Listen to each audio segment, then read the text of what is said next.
I'm Lieutenant Williams, a police officer attached to the Juvenile Division. I'm on my way to Monroe Junior High School to talk to a group of young people. That looks innocent enough, doesn't it? Lots of young people hitchhike. Seems like a good way to get from one place to another. But sometimes there are dangers involved that never meet the eye. Let's take the case of Jimmy Barnes. Jimmy played baseball all afternoon, and he didn't feel like walking home, so he decided to thumb a ride.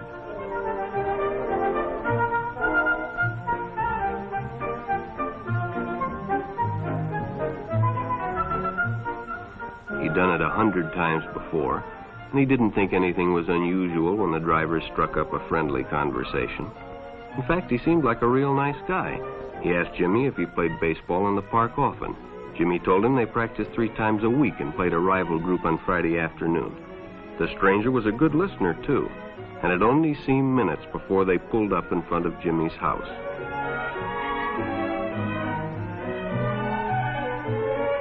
When Jimmy got out, the stranger gave him a friendly pat. Then he told him he'd see him again, as he always drove by the park on his way home.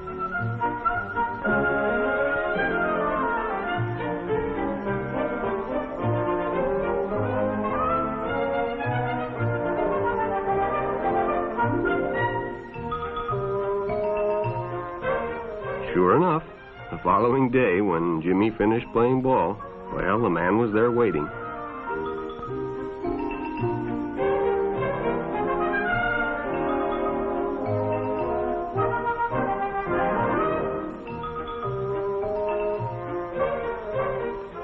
They stopped at a drive-in, and the stranger treated him to a Coke.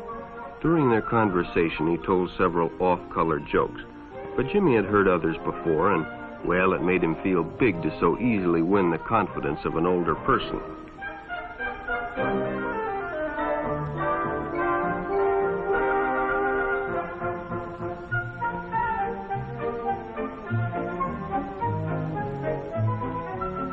The following Saturday, they went fishing together.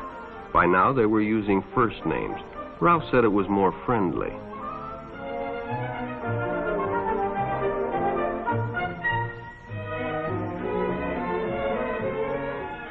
Jimmy hadn't enjoyed himself so much in a long time.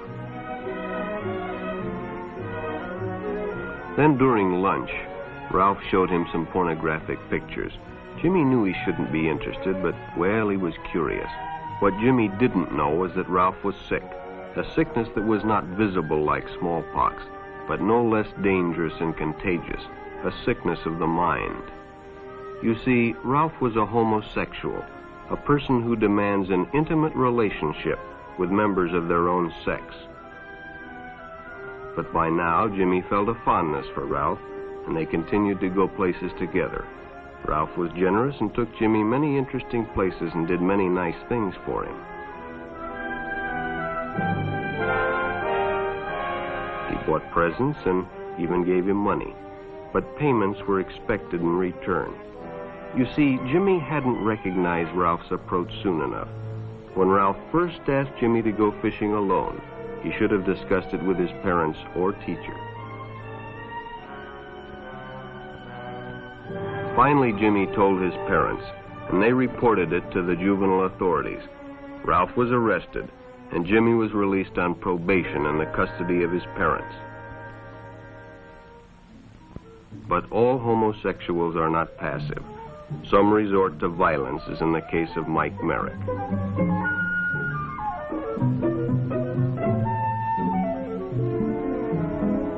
In the heat of competition, no one noticed the man who sat and watched. And when the game broke up and the others left, Mike decided to stay and practice a little longer.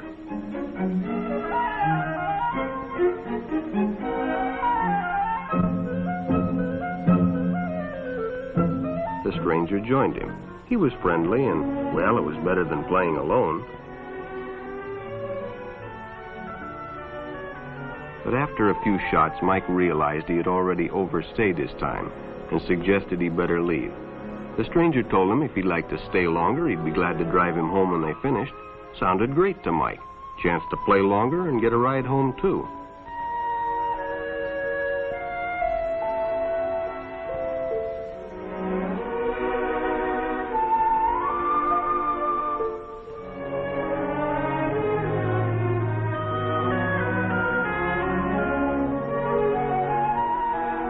When they finished, the stranger told him he'd make a fine player someday if he got lots of practice.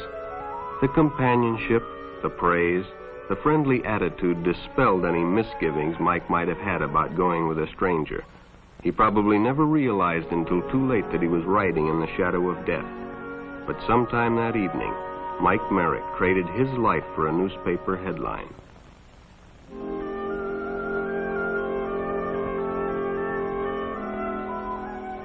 As Denny and Jerry got the papers ready for Jerry's afternoon delivery, they only casually noticed the two boys that raced by in the afternoon traffic, and they didn't pay much attention to the car that drew up shortly afterwards until the man called them over.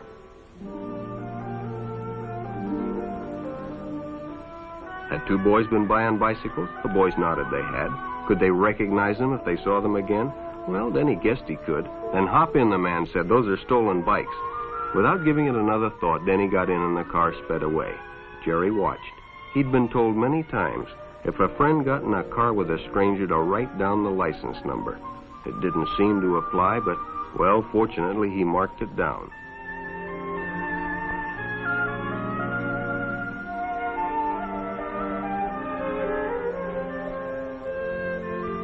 When he delivered a paper to Denny's house, he asked his mother if they'd caught the boys that had stolen the bicycles. Denny hadn't returned, so he told her the story and gave her the paper with the license number.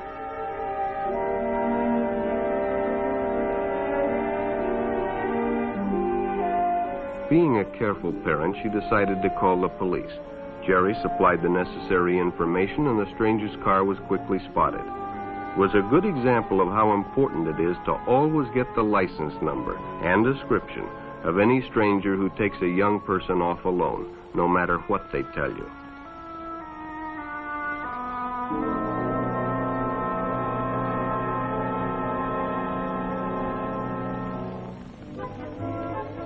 Public restrooms can often be a hangout for the homosexual.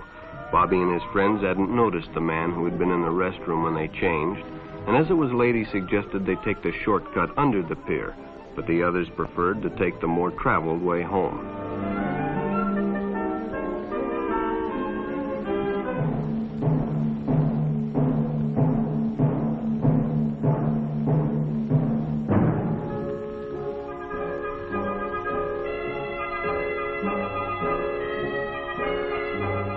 When Bobby recognized the stranger as the man in the restroom, the shortcut under the pier didn't seem like a good idea at all.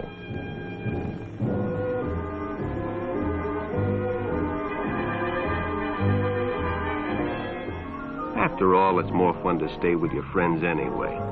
Bobby had made a wise decision. It may have saved his life.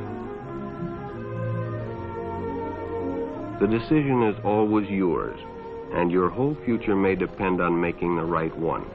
So no matter where you meet a stranger, be careful if they are too friendly, if they try to win your confidence too quickly, and if they become overly personal.